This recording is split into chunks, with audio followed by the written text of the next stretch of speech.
అనుదినమన్న శ్రోతలకు మన ప్రభువును రక్షకుడై ఉన్న యేసుక్రీస్తు యొక్క సరిసాటి లేని మహా గొప్ప పరిశుద్ధమైన నామమునందు శుభములు. నేడు 2024 సంవత్సరము ఆగస్టు మాసము 18వ తారీఖు ఆదివారం నాటి ధ్యానాంశము.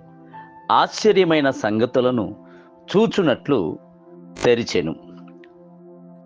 119వ కీర్తన 18వ వచనమునందు, నేను నీ ధర్మశాస్త్రమునందు గల ఆశ్చర్యమైన సంగతులను చూచున్నట్లు నా కన్నులు తెరువుము. గ్రుడ్డివాడై ఉండిన భర్తమయ్యి, దావీదు కుమారుడా నన్ను కరుణింపుము అని విలపించాను.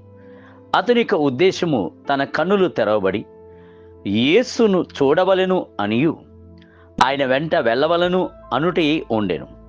ప్రభు మీ యొక్క కన్నులను తెరచుటకు ముందుగా మీ అంతరంగమునందు గల లోతైన ఉద్దేశములను చూచుచున్నాడు. కావున ప్రభువా, నేను నిన్ను చూచున్నట్లు నా కన్నులను తెరవుము అని అడుగుడి. పలు రకములైన కన్నులు కలదు. లోకస్తులకు చెడ్డదైన ఓర్వలేని కన్నులు ఉండవచ్చును. అసూయ గల కన్నులు ఉండవచ్చును. తాగుడు మత్తు చేత ఎర్రబడియున్న కన్నులు కలదు. కాల్చివేయినట్లుగా చూచు కోపముతో కూడిన కన్నులను కలదు.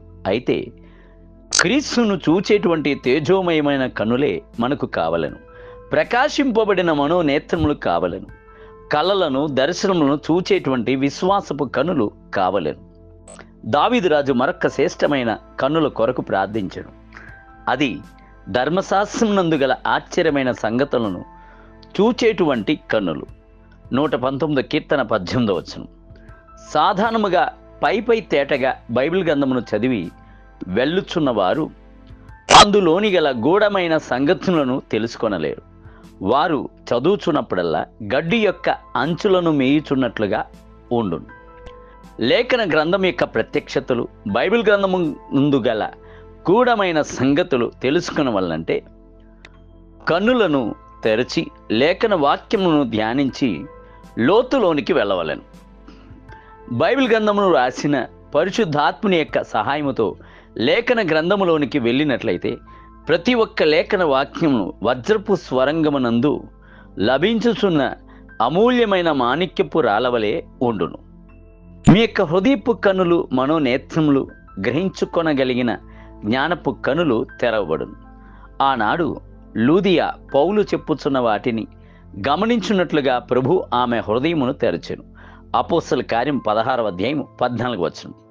బైబిల్ గ్రంథం యొక్క మహత్యమును అంతటిని కీర్తనలు 119 ప్రతిబింబించుచున్నది.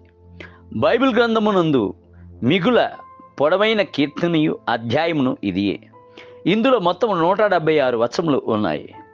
వచనములు అన్నీ బైబిల్ గ్రంథం యొక్క ప్రాముఖ్యతను మీకు తెలియజేయుచున్నవి. మీ కన్నులు తెరబడి ఉంటేనే ఆత్మీయ జీవనై ఉన్న లేఖన వాక్యముల యొక్క లోతులను, గూఢమైన సంగతులను మీ వల్ల గ్రహించుకొనగలరు. ఈ కీర్తనను ధర్మశాస్త్ర ఉపదేశకుడైన ఎజ్రా అను భక్తుడు వ్రాసి ఉండవచ్చునని అనేక బైబిల్ పండితులు అభిప్రాయంను తెలియజేయుచున్నారు. యెహోవా ధర్మశాస్త్రం పరిశోధించి దాని చొప్పున నడుచుకొనుటకును, ఇజ్రాయేలుకు దాని కట్టడలను విధులను నేర్పుటకును ఎజ్రా దృఢనిశ్చయము చేసుకొనెను అని బైబిల్ గ్రంథము సెలవిచ్చుటకు గల కారణం. ఎజ్రా గ్రంథము 7వ అధ్యాయం 10వ వచనం. దేవుని బిడ్డలారా, విస్తారమైన వెండి బంగారముల కంటెను ప్రభు దయచేసిన లేఖన వాక్యములే మీకు అత్యున్నతమైనదై ఉండవలెను. దాన్ని రుచి చూచున్నప్పుడు అవి తేనె కంటెను, జుంట తేనె కంటెను మధురముగా ఉండుటను చూచేదు. నేటి ధ్యానమునకి ఆ దినమున చెవిటివారు గ్రంథవాక్యములు విందురు. అంధకారము కలిగిన్ను, గాఢాంధకారము కలిగిన్ను గ్రుడ్డివారు కనులారా చూచెదరు. యెషయా గ్రంథం 29వ అధ్యాయం 18వ వచనం. నేటి వేద పఠనము ఉదయం కీర్తన గ్రంథము 100, 101 మరియు 102వ అధ్యాయము. సాయంత్రము కొరింథీయులకు రాసిన మొదటి పత్రిక 1వ అధ్యాయము. ప్రభు ఈ పునరుద్ధానపు దినమునందు మిమ్ములను ధారాళముగా దీవించునుగాక. ఆమేన్.